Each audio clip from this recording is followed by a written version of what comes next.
Hi Candice. Hi Chris, good to see you again. Just thought I'd have a chat with you about your journey of having hearing loss, how that's impacted on your lifestyle, and how hearing aids have helped support you hearing better in your day-to-day activities. No problem at all. I first found out I had a hearing loss about 4 years ago, and I thought it was just the standard.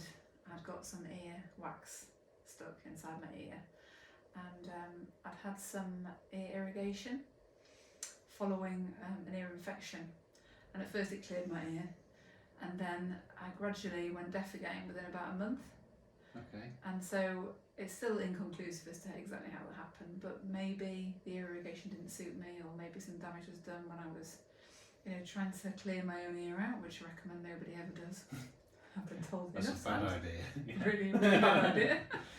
And so I went to get some hearing tests done, Okay. and with the consultant, I was waiting for quite a while. I know the NHS can't help everybody immediately, unfortunately. They try their best. So I did pay privately to go and see somebody, and it turned out that I had a hypermobile eardrum. Okay. So I was given a hearing aid at the time.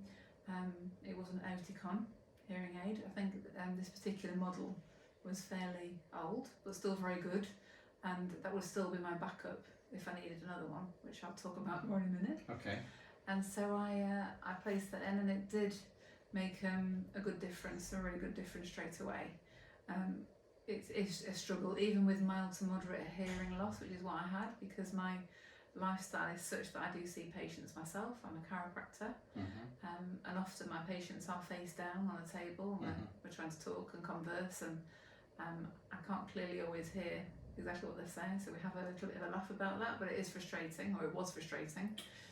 And I have a young son, and I'm married with a dog that I walk every day, and I have an active lifestyle, and when I'm out and about I do like to listen to podcasts, for educational purposes. I'm a musician, not a brilliant musician, but I do like to play the saxophone, I enjoy that, so it was affecting that side of my life as well.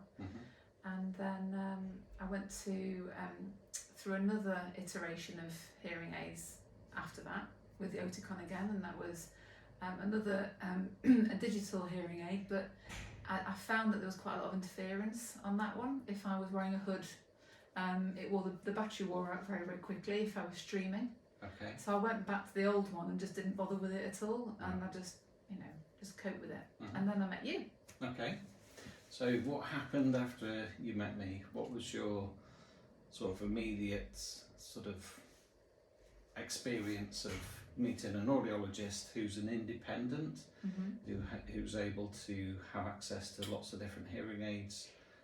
What was your experience of the service that I was able to offer you? It was extremely different from what I'd had before. It was transformational, because of the time that we had to be able to discuss and really understand what was happening with me. And I found that the way that you cleared my ear was much more comfortable than anything I'd had done before. I wouldn't want to go back now to any kind of ear irrigation. It's ear suction, isn't it, that you use? Microsuction. With microsuction. Yeah. But to be able to see that as well on the large screen, and you took me through the possibilities of the different hearing aids that I could try.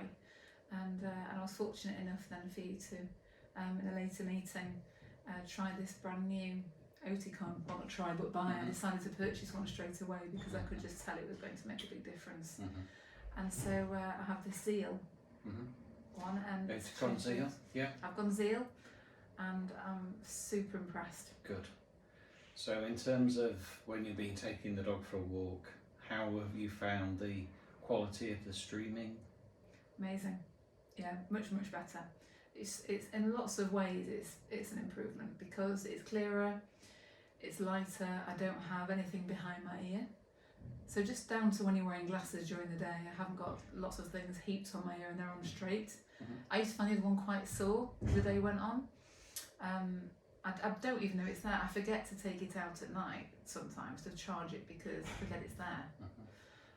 It's discreet. I don't have the feedback when I've got my hood up at all, it's not there. The clarity's better. I can change it when I'm in cafes and hear conversations better. I don't get the feedback when I'm playing the saxophone. It charges, if I have forgotten to put it on at night, I can charge it in 20 minutes in the morning, fully, when I'm making and drinking a cup of tea. In fact, it would have charged way before I finished the cup of tea. Brilliant. And then I've still got some charge left in the little boxer afterwards. Okay. And it's easy to change and look after and maintain as well. I've had it, I think, 2 months now. 2 months, yeah. 2 months now. I wouldn't look back. It was a fantastic decision. Has it helped with your ability to hear clients when they're not facing you? Yeah. When they're on the couch, receiving treatment, giving feedback to the treatment you're giving them? Yeah, much better. Life is just easier. What does music sound like? What does... Better clarity. I can hear more frequencies. I just feel that I'm more able to be in the zone and relaxing to the music rather than thinking, oh, I wish I could just hear that a little bit better. It is an overall massively improved experience with the music. Brilliant. I can't think of anything that it doesn't do better. That's great. Apart from make the cup of tea. So it's rechargeable. Yeah. It's discreet in your ear. It's comfortable. Mm-hmm. Great for music. Yep. Streaming's fantastic. Mm-hmm. Tap function using the telephone. Oh, yes, that's have great. you managed with that? Okay. I have. Seem to work really well. It does, yeah. 2 little taps. Okay. The only thing I think that's a downside is I probably look a little bit mad when I'm walking around the supermarket. But I guess people who've got speakers in their ears do the same thing. I'm having a very clear conversation with somebody when my phone's in my pocket. So after that radiation, I'm always thinking about that as well. I wonder if that's affecting it. Because I didn't used to like holding the phone next to my ear for a long period of time, but that can just stay there. So tell me about the really challenging environments, perhaps when you're in a group. Maybe you're in a cafe or a restaurant. Has that helped improve your access to speech in those busy environments? Yeah, I'm not cocking my head as much, and I'm less likely to not want to go out.